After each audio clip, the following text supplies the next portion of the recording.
Kia ora, hello, and welcome to today's Linkability Live. I'm your host, Lynette Johnston. Thank you so much for joining us. We're thrilled today to be able to talk with a very special friend of mine from LinkedIn, Moumita Das Roy. Moumita and I have been connected on LinkedIn since 2024 and have become fast friends. Last year, we even got to meet in person.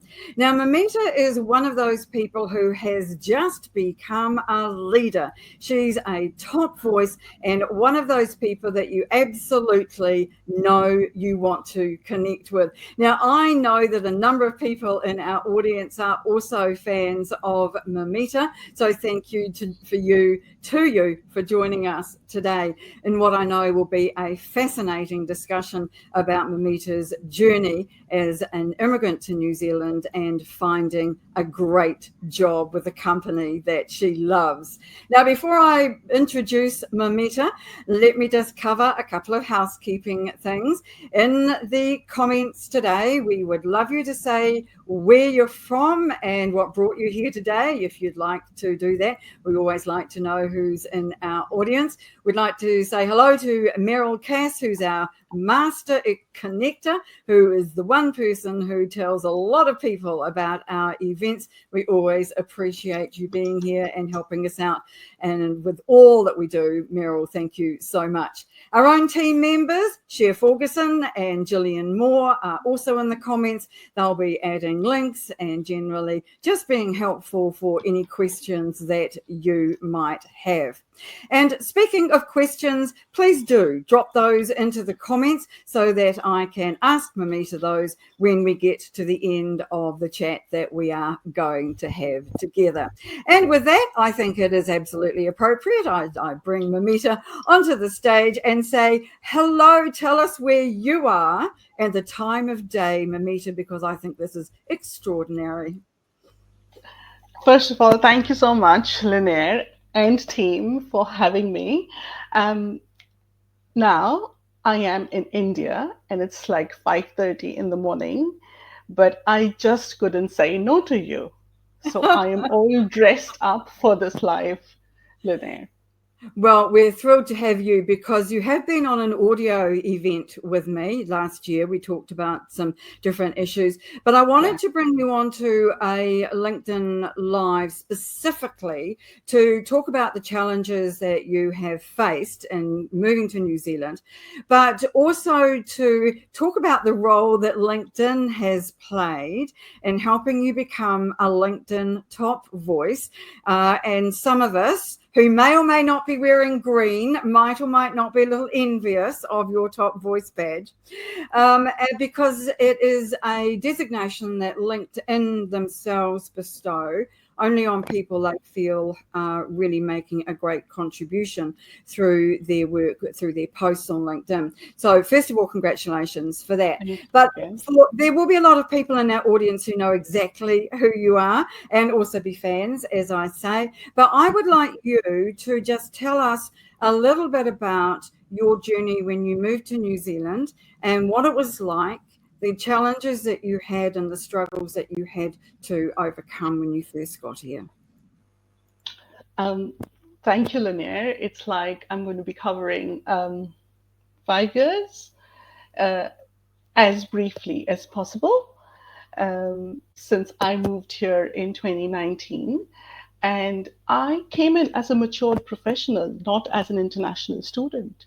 And I came in with, global iconic brands on my CV, like Ogilvy, like BBDO, Virgin Mobile, Disney Star. And I really thought it'd be very easy for me to get a job. But when I started looking for a job in New Zealand, all I heard was I had no Kiwi experience. But isn't that obvious? I'm here for Kiwi experience. Barely anyone wanted to give me a chance, even though, I had these host of brands on my CV. Um, so I started posting on LinkedIn about my previous experiences, my travels, and my new Kiwi experiences. The journey of creating from no Kiwi experience to a new Kiwi identity. And people started resonating with that, I think. Initially, it was thank you for sharing stories that we couldn't. And then later on, it became why don't you tell our stories as well? So that's been a journey. And I also think that courage comes in bite-sized packages. So I did get braver and braver as I continued posting and I continued getting support from all around the world because I was just not sharing my stories. I shared stories from other people too, because I spoke to people with similar backgrounds just to learn from their experiences, to share mine. I invited them to my LinkedIn audio events. I'll talk about LinkedIn audio events a little bit later, but then I published their stories and the articles I wrote. So, my support and encouragement came from there as well. And on support, Linnea, let me take a moment to acknowledge you. Um, Thank you for all those beautiful words that you said in the beginning. But you've known me since 2020, actually, when no one knew me and when I wasn't a top voice. But you've believed that I was one, and you've made me believe that I was one when I wasn't. And I think for me, you really epitomize Kiwi generosity. I'm so proud, so glad to call you a friend. Thank you. Well, I would just like to mention that when you and I met last year, we couldn't stop hugging because we kind of True. felt we knew each other anyway, which was great. But your story kind of reflects my own LinkedIn journey in the sense that when I first discovered that LinkedIn had a publishing platform, I started writing about what I knew about, which was writing. And over time, as I started my LinkedIn journey, I started writing about that. And then all of a sudden, somebody else decided that made me an expert, and I really doubled down on that. And so what I see here is a parallel, if you like, between you using LinkedIn to talk about your journey and me using LinkedIn to talk about mine. Only you've got a top voice. I better not mention that again. I should actually say here that LinkedIn does not give top voice badges to people like me who talk about LinkedIn. So just in case you think I'm really serious about this is not going to be something that's an issue for me. I will never have to worry about this, the stress of having a LinkedIn top voice badge. I digress. But I think that LinkedIn has a way of being able to help us meet people online that we wouldn't necessarily otherwise be able to meet. And an example of that is we both know and love Gillian Whitney. Gillian Whitney's in Las Vegas most of the time. Neither of us are quite likely to meet Gillian this round, but she is a great fan of both of ours, and we are both great fans of hers. And those kind of relationships that are symbiotic, where everybody helps everybody else on LinkedIn, is one of, I think, its greatest strengths.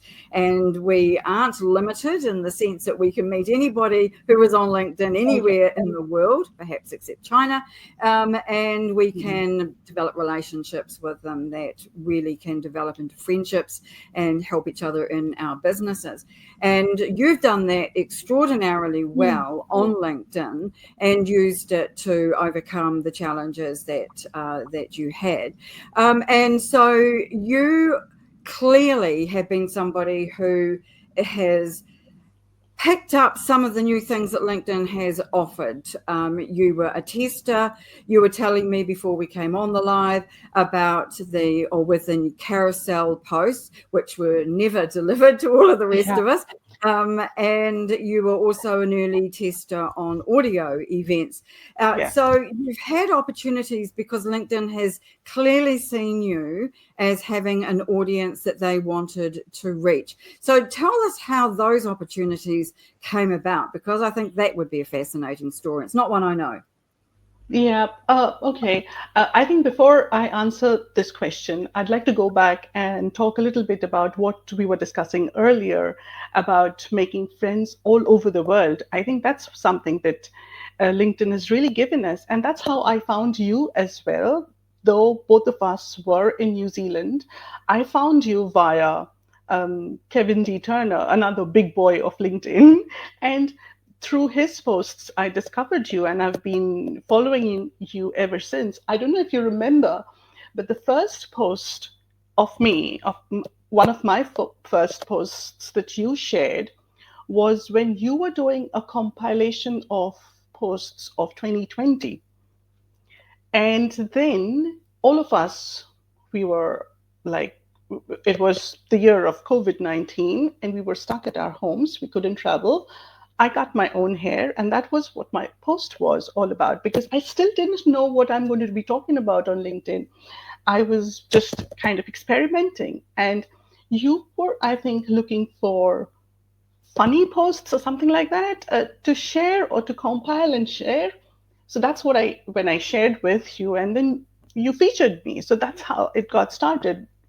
You without knowing me well enough, as much as you know me now. So, and also names like Gillian Whitney, uh, Jeff Young. I met them in Clubhouse as well. So some friendships grew there as well on Clubhouse, and it happened simultaneously. So my discipline in on LinkedIn came from interacting with these people who were prolific on LinkedIn themselves, including you. I learned a lot from all of you, and I put my own marketing hat on, and I kept experimenting, trying, testing, and then I identified my ikigai. What is it that I wanted to talk about? I've changed my course. My intent, my purpose on the platform has changed over the years, but I think it's been very organic. It's been what I'm quite passionate about, and then what my experiences have been, trying to compile all of that. And I was posting. I think I was very disciplined, very regular in 2022 or sometime in 2021. And that's the year when I think LinkedIn introduced community managers, this band of people who were supporting creators and trying to feature them. They created a page, I think, which is now called LinkedIn Guide to Creating. It used to be called something else before, I forget. Um, and then I think there was a lot of focus in featuring content from creators from all over the world. And I think I was featured on a few of their posts, and that's how I got picked as on their newsletters. One of the editors, I think the chief editor, would do a column on people to follow. So he featured me on one of my posts there. Um, and these kind of things, these kind of acknowledgements actually kind of is quite inspiring, encouraging. And I kept on posting because I had more stories to tell. Um, so that's how I followed through. And then I recently posted about, how our purpose, our objective changes year on year. How do we stick to a posting routine? Don't get bored. Don't get, flustered by the algorithm and its performance. Think about the community you've built already. Repurpose all of those things that I've been reminding to myself as well. And that's what has kept me going. Um, Talking about LinkedIn audio events, I was one of the beta testers, I think, once again, 2022 or something. And then I found that as a platform, as a feature, people were into audio as a feature across platforms, not just on LinkedIn.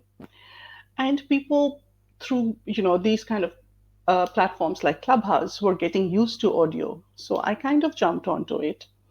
And I was hosting a show, like a series of conversations, multiple episodes called LinkedIn Karma with Wandering Mo. That's my hashtag. And I was very fortunate to have chief executives of key organizations in New Zealand come on, talk to me on that panel discussion. Ministers of Crown, New Zealand ministers of Crown, like Priyanka Radhakrishnan, like Poto Williams. I remember Judith Collins coming into my show one day, and we were discussing something, and she joined in. So I think I've been very fortunate to jump onto those features very early on. That's also kept my interest going on the platform. Well, that makes sense, because I'm interested in new features as well, as you know, and talking about the new audio events. I have previously written a blog post about this on our linkability.biz website, where I've talked about the demise of audio events. And just before we came on, you and I were talking about the fact that I now believe that by LinkedIn removing audio events from the in-house platform, it has inadvertently created a completely different kind of event altogether. It's not quite a LinkedIn Live like this, and it's definitely not just an audio event anymore, because people can come on the stage with their cameras on and everybody can see everybody else. And that's such a departure from what we have seen before that I think it changes the dynamic. And when people can also comment on what's going on the stage, you've got much more interaction, which was simply not possible with audio events. Now, I don't think that LinkedIn meant to do that. And I think those creators or audio event hosts who are experimenting with it, like we are finding this out by doing just that, by trying it out, seeing what other people are doing and going, oh my word, this looks amazing. This works really well. People are responding. They really love this because there's a completely different feel to it, new dynamic. People can laugh and joke, and you can see people's body languages and hands waving around and things. And I think that they've created something that is going to have a lot more meaning for all of us. And I think that that is going to help people to be able to develop relationships even more. I think what's happening at the moment is people who have established events with the same hosts or speakers will probably just run with those for now. But over time, other people will understand that they can join that as well, and they'll get used to the process of doing that and be able to come on stage, and you'll have people that you know with people that you don't know, and all of a sudden you've got a dialogue going on between different people from different countries with different experiences and different levels of expertise about all kinds of things, who can have a discussion about a topic in common. And I think that that is going to be one of the most amazing changes that we will see on LinkedIn in 2025, as people realize that this is going to be possible, and that you and I might be on a stage like this, and there might be 3 or 4 people in the audience who want to come up and have a chat about it as well. They'll be easily able to do that, and we'll all benefit from that. And I think that that is a really interesting development, but it has no name. If anybody in the audience has got a name that they think that would be a great way to describe this whole new idea of live streaming, then I would really love to hear it, because I think we need something catchy, and we need to adopt it before LinkedIn imposes something on us that is really not what we think it that manifests itself as. So back to the thing that we're talking about, though, and that is LinkedIn and how it has helped you to tell your stories and create a voice on LinkedIn. And you talked about your own stories about overcoming the challenges of being a new person in a new country, trying to find a new role that works to the level of your expertise, and the difficulties around that. But the thing that occurred to me when I was thinking about this was that you also didn't have a network of people that you knew in person either. Yeah, true. And so did that help you to build a network of people that you could actually meet in person? Yes, absolutely. Funny story. So I moved from India to New Zealand, right? And in India, I did have like a well done LinkedIn profile. I had everything done up, like very great, like great recommendations, um, you name it, like a photo and headline, all of that was there. But I really didn't know what it meant. It was just like a digital CV dump for me, to the extent I didn't even have an open profile. By open profile, I mean no one could find me on search engines if they searched me, my name. And I didn't really know what it really meant or what it translates into. Um, my photograph was probably my passport photo, and I had a completely blank cover image. But then, I obviously, when I started posting here, when I moved to New Zealand, I learned these things. And when I started posting, I didn't know what I was doing, to be honest, but I had my why very clear. And that was to create familiarity and acceptance in the new geography and to establish my voice. Initially, most of my connections were from India, from the UK, from the US. What I felt initially in New Zealand is if people didn't know you in person, they would not comment on my posts. And it gradually happened. The other day, like a couple of months back, I was attending a meeting um, in Auckland CBD on one side of the street, and I was the first one to reach there. So I had about 10-15 minutes. And just right across the road was another friend of mine, like who I met on LinkedIn, and he's known me from the start of my LinkedIn journey on um, uh, Stuart. You might know him as well, Stuart Little. His office was right across the door, right across the place I was having my meeting. So I walked across, went into his office, and I found Stuart and Catherine Sanford, who's another friend, sitting and chatting. And I was thinking to myself when I went back to my meeting that just a few years back, I knew nobody, literally. And in 2 to 3 years' time, I had friends whose offices I could just walk into. And I think that's happened only because I pivot, like pivot, putting myself out there. So it only happened because I was putting myself out there. I was being brave.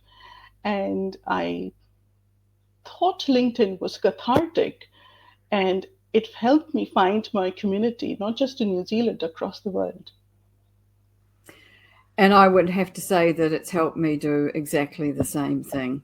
And I wouldn't want to be without it now, all my LinkedIn friends. So, yeah, and you and I have both met some amazing people, among them Kevin Turner, who's in the audience. Thank you for coming along, Kevin. And Kevin did just drop into the comments that he thought that, at least I think this is my understanding of it, that he thought that the new name for LinkedIn audio events could be called LinkedIn Living.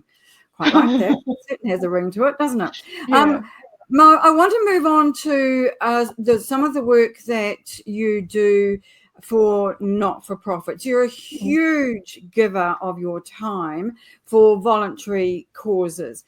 And not only do you write about those on LinkedIn, which gives them a voice that they might not otherwise have, but you have had opportunities on the back of being able to be involved in those, going to showing up in person. And I know that you've had opportunities to travel to the Pacific Islands as a result of this too. So I'd like you just to tell us a little bit about how your LinkedIn journey has taken you. It's got you in front of those kinds of people and given you different kinds of opportunities where you can help other people too.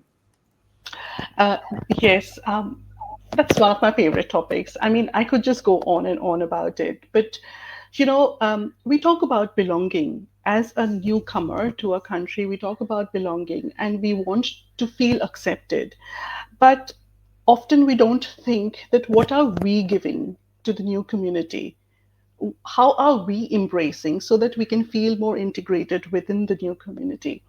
And this is something I realized when all I heard all around was I had no Kiwi experience. What gave me Kiwi experience was volunteering in Kiwi organizations. In fact, my first referee in this country was from the place I was volunteering in. And when I was going for my paid jobs, yes, I had great recommendations on LinkedIn, but not from New Zealand. So my volunteer manager at the place where I was volunteering in, she became my referee. So that's a huge plus. Um, Talking about volunteering, that happened around 2020 as well, when all of it was COVID lockdown. We were all home. We were not allowed to travel. Forget internationally. We were not even able to travel domestic. So what I did was I put up a post on LinkedIn that I have these many days, like mandatory leave as holidays, like it was our brownout period. And I'd like to help Kiwi not for profits. And it was my objective to learn more about Kiwi businesses. And then many people took up that offer. One of them was Volunteering New Zealand, Michelle Kitney, the chief executive. And she reached out to me and said, "Oh, what could you do for us?" And I suggested that why don't we do a video campaign talking about what volunteering has done for us. When we talk about volunteering, we talk about paying forward, But what has it given us back? What has it done to us? So I suggested that, and I I brought together a few people who volunteer their time and did, a minute, 2 minute videos, edited them, and that became a campaign. That campaign incidentally culminated into the National Volunteer Week campaign of 2021. I was invited to talk about this project in the New Zealand Parliament by Michelle. And what happened is Wellington, which never goes into lockdown, did go into lockdown at the event was cancelled. But irrespective, um, through that post, I literally learned that LinkedIn is not just about getting a job or getting your next job. It is literally about building a network, building your community, and creating more opportunities for yourself. I mean, I could just go on. The millions of opportunities I've got through my posts on LinkedIn and volunteering, travel, international travel, working on Kiwi businesses beyond my day job, meeting amazing people. I mean, so many speaking opportunities, like the Diversity Works Conference, Comms and PR Conference, UN Women, Aotearoa New Zealand, and Women in Leadership Summit Conference. So all those opportunities came through only because I was sharing my stories and I was highlighting other stories. Those, and we wouldn't be talking if I did not do that in the beginning. I want to just mention here that volunteering is a section on your LinkedIn profile, if you don't Yeah. already know this, that people can add to it where they have volunteered, the kind of work they've done, and have the logo of the organization, if they're also on LinkedIn, be put onto that section as well. You can add media, you can add skills, you can add 2,000 characters of text all about your volunteering. And now, of course, we can say at the top of our LinkedIn profiles that we are open to volunteering. Yeah. So people can visit our profiles and people can then go, oh, well, that I do need some help with this. I will reach out to Mo or to Lanier because they have said that in this piece that they are open to those kinds of volunteering. Now, I think that what you have said that because you couldn't get a New Zealand job experience, so you started to volunteer. You started to talk about those experiences on LinkedIn, which indirectly, most likely, led to you getting a job that you really love. But it also led to you building your own network of people in not-for-profits and in business all over the country and the world, simply because you started by giving. And I don't want people to walk away from this event and not realize that the giving is where this all began for you.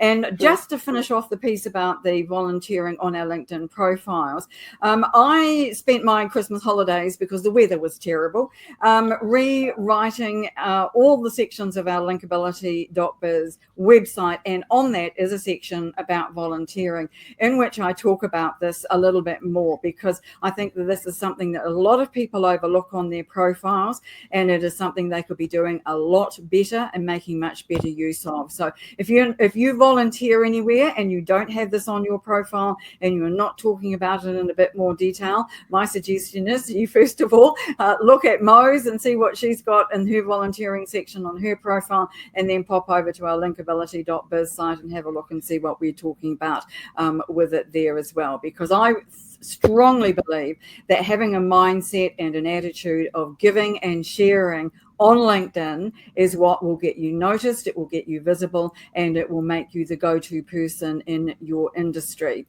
So with that, Mo's going to add something else. Yes, thanks so much. Before we move on to something else, I just wanted to talk about two things. I would love one feature about volunteering on LinkedIn, though, which I have been asking for now for the last 2 to 3 years, and that is, we can't request a recommendation for our volunteering roles. So, how we can choose who should recommend you, and it has to be either where you worked or one of your educational institutes. You can't choose one of your volunteering organizations. And in my mind, that shouldn't be, right? So ideally, I would want to pick up the place I volunteered in and the relationship I had with the person I would want to either recommend me or I recommend them to show up. But it doesn't. So what I do is, as a workaround, I choose, we work together, but in different companies. But would it not be great if, we could just click, or from the drop down, we could just select? And just like you can with skills, right? You can add certain skills to different parts of your profile. Wouldn't it be good if you could add the recommendations like that as well? But we can at least add recommendations to our featured section. Yeah. And I think that that's one way around it. But I agree with you that that's not ideal. It could be done a lot better, couldn't it? But yes, getting recommendations from people or organizations where you are volunteering, even though it doesn't show up in the best possible way that we would like, we'll still put those recommendations into your recommendations section. Absolutely. So that people can see that is what you are doing. And I think that has a double win. It tells people, first of all, that you're a giving person willing to share your time and your expertise. And the second is that it can talk about the skills that you have used in that particular role in the way that you've used volunteering. And that also then gives people a better understanding of who you are and showcases your skills. And I think that's a much better way of doing it, because having third party people talk about you and how good you are at what you do is always much better than you yourself saying how good you are. And just as a side note, we also have an updated section about recommendations on our linkability.biz site. Just wanting to get this in there. Since I spent all my holidays rewriting all of this, I don't want it to have been in vain. So recommendations also, but and when comes down to reviews, you can put reviews into your services area, but then again, you can't add them attach them to Yeah. certain roles, and I think that is a shame. So definitely that. All right, so let's move on then to something that is a little more difficult to talk about, I think, and that is a discussion about diversity and equality, and I just guess inclusiveness on not only on LinkedIn but in our business worlds. When I started my my career, I was largely working in a male-dominated environment. I was working in a radio station newsroom. I was one of only 2 female reporters in a big group of men, and it wasn't common for women to be broadcasters or radio announcers at that time. Yes, there was the odd one or two, but it wasn't a common thing. And throughout my life, I have had good opportunities and been fortunate to be able to work in a variety of industries, usually about writing, around writing. But I also worked in the automotive industry. Now, that's very male dominated and very chauvinistic, and it is to this day, I'm certain of it. And so I have had to face discrimination of my own. Now, I have been able to get around that, I think, or to move on from that simply by becoming my own voice, my own person, and my own boss. It took me a long time to get there, and for a long time I had to work for other people until I had the courage that you talked about earlier to go out on my own and to do my own thing. And now, of course, I can choose who I work with and who I don't. But I think it's really important to remember that equality and diversity and inclusiveness comes in all shapes and sizes, and it's been going on for a long time. But I see LinkedIn as an opportunity for us to be able to find our way through that. And I'd love to hear your views on how that's possible on LinkedIn, Mo. Another great question, and something that I love to talk about on LinkedIn. I think, yes, everything that you said is so relatable. I resonate with.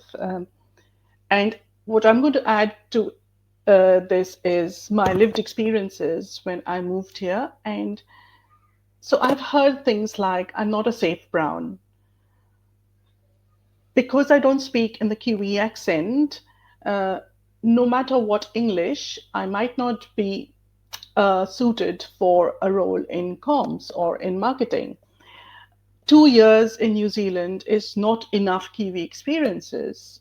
Somebody even said to me that you won't get a job as a marketer. Do some certification on data or something like that, and just get an entry level job. So those are the comments that I've heard, and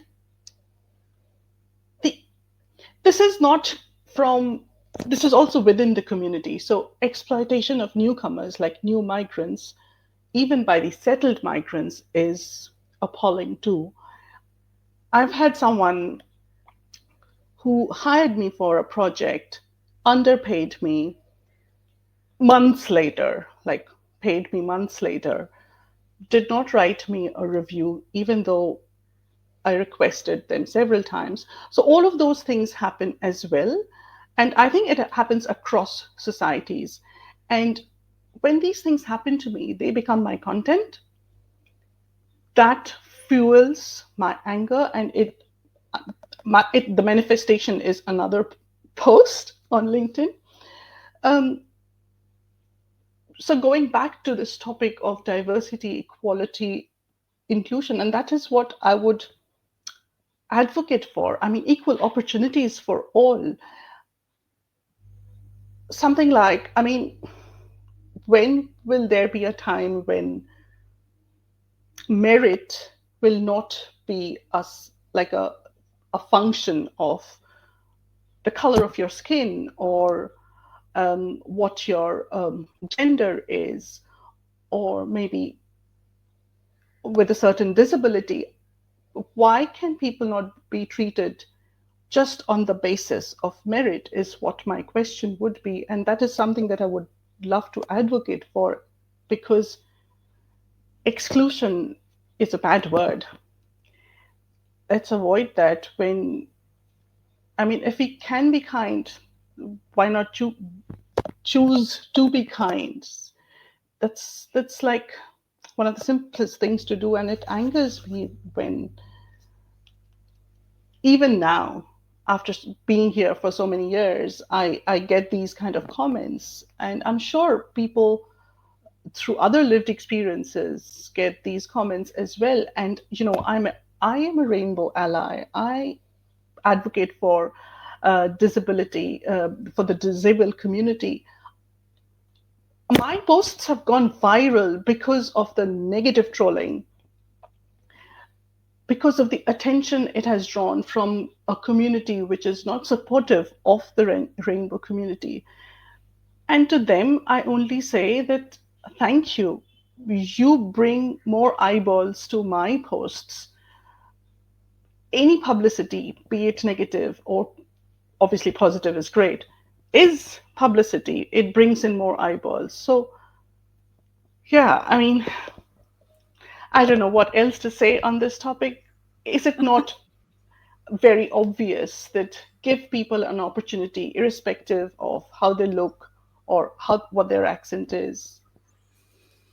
I mean, I give them agree. a chance. It's about merit, isn't it? About whether somebody is able or will be able to do the job with suitable training, and giving everybody an equal chance. And I agree with you that your attitude towards trolls is amazing. And I think that you're one of those people who just turns everything that goes wrong into something that's positive, right? Any challenge into something that's an opportunity. And I think that's a mindset and an attitude that is refreshing and is far too rare. But on LinkedIn, I do believe that it's a much better place in It terms of a is. community than on Okay. other platforms. And I think part of that is because we have to show up as ourselves. We can't hide behind avatars or pretend to be someone else. Yes, I know there are a lot of fake profiles, but generally speaking, the people who we want to be associated with on LinkedIn show up as themselves. And it's always about authenticity and being the kind of person that somebody else wants to have in their network. And I can't tell you the number of people who I have disconnected from and blocked who have behaved in that kind of a negative way. I take no prisoners when it comes to that sort of thing, and I remove their comments from my posts. It doesn't happen very often that I need to, but when it does, I just remove them and I don't give them any more airtime anywhere. And I think Yeah. that is probably one of the best things that we can do. I don't do that kind of thing lightly because I believe everybody should be given a chance, but there's no room, I think, on LinkedIn for any kind of bad behavior when it comes to this Yeah. kind of negative trolling. And what you were talking about earlier, give before get. I think LinkedIn is a platform of generosity. You get so much more than what you actually put out. Um, so, yeah, absolutely. Makes sense to me. All right. We talked about DEI. We've talked about some of the challenges of moving to a new country. We've talked about some of the things that you have used on LinkedIn to be able to become a LinkedIn top voice. Where do you see LinkedIn moving now, and how can we all use it better, do you think, to be able to have a voice in the areas that we want to? So you've got a particular area or a particular number of topics that you talk about, and most of us would like to be able to talk about things that mean something to us. I do kind of in a way through my gardening, but Yeah. because that's something that means a lot to me, but it's not a cause as such. Well, I think it should be, but anyway, it's not a cause, although it's allied to environmentalism and climate It's change, absolutely. those kind of I was things. just going to say that. Yeah, but I don't use it as a voice for talking about climate change and what we can do to be more sustainable and those kind of things, because that's not my area of expertise. But what you've done is that you've shown us that you don't necessarily have to be an expert in these topics to talk about them, that you can talk about them from your point of view or from the stories that you've either heard or the things that you have experienced. So I guess my question is, how important is that going to be on LinkedIn moving forward, in terms of the fact that we want to show up here as ourselves and be authentic in a world of increasing amounts of AI? I think LinkedIn is, and this is not me who's saying it. One of the editors at LinkedIn has said it themselves, that LinkedIn is the world's largest water cooler. When you're meeting someone at the office water cooler, you're not just talking about work. You're talking about how your weekend was, what is your son doing these days. You talk about a lot of things, right? And you also talk about your garden. When you talk about gardening, well, you may not be an expert on sustainability, but sustainability starts with yourself. It's a choice of life, it's a life choice, right? I choose to walk to work. It's a life choice. I stay close enough that I can afford to walk to work. But then I could have had also driven. So I think I distinctly differentiate what I post on LinkedIn into work related stuff, and what I stand for, what my values are. Because knowledge builds authority, but your values, who you are, that builds your community, and you need both, right? That's what's going to give you,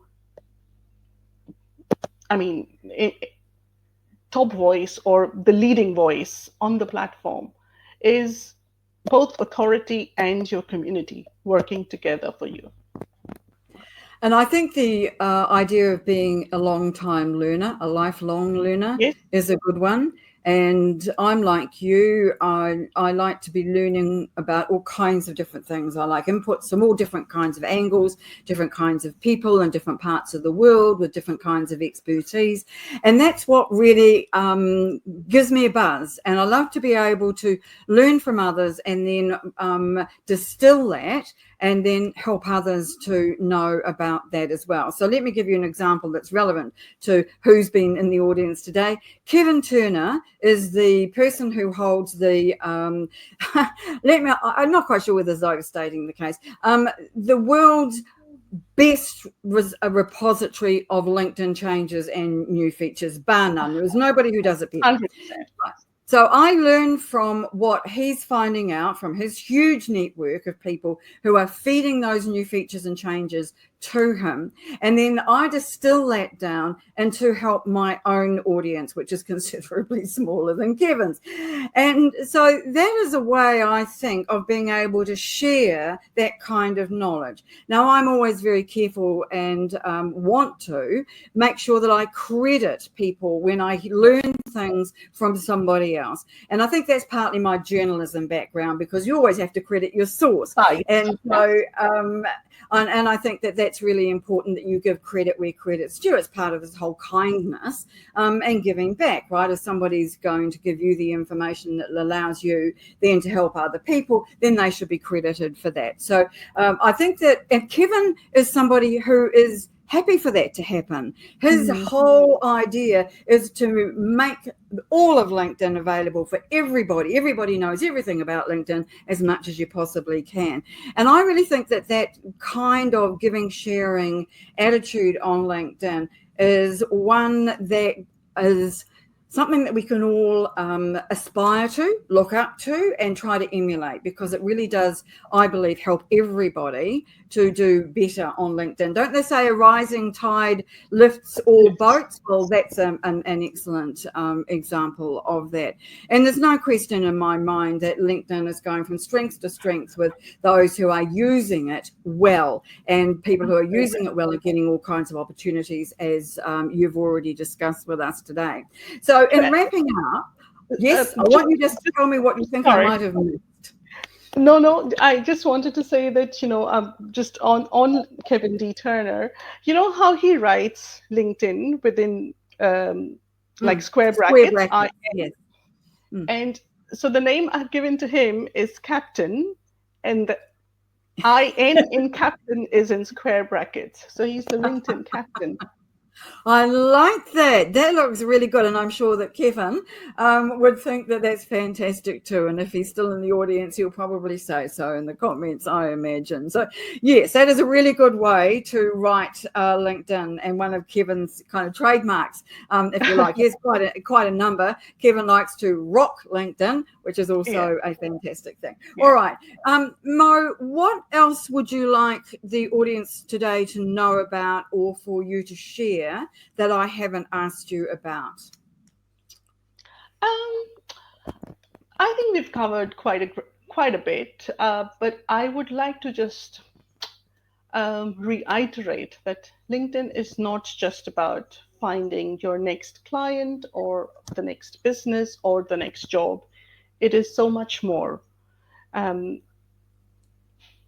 Finding friends all around the world, finding opportunities to speak, being asked to publish articles, being awarded, so many things. I mean, the list is endless. So we choose our path. By path, I mean niche is too cliche. You choose what you want to write about, and that could be just not one thing. Work and values, bring them together and hit post. I absolutely agree, because I think that telling stories about the things that happen to us is one way that we can resonate with other people. And that certainly seems to be something that the kind of posts that, if you can add in some information that people can take away, so a lesson or a learning, then that really helps with all of that as well. So I'm just thrilled that we've had an opportunity to get together on an actual LinkedIn Live and not just an audio event. Although I do hope that you will join us on one of our new audio events, which Kevin Turner has now christened LinkedIn Living, where we can see you again and hear from you and hear your views about what's going on with various aspects of LinkedIn. So thank you for getting up at 5:30 in the morning in India to join us. We're really thrilled that you've been able to do that, because we know you're on leave there, and it is your holiday, and the fact that you would do this is on your holiday says something more and more terrific about you, Mo. So thank you so much for being with us today.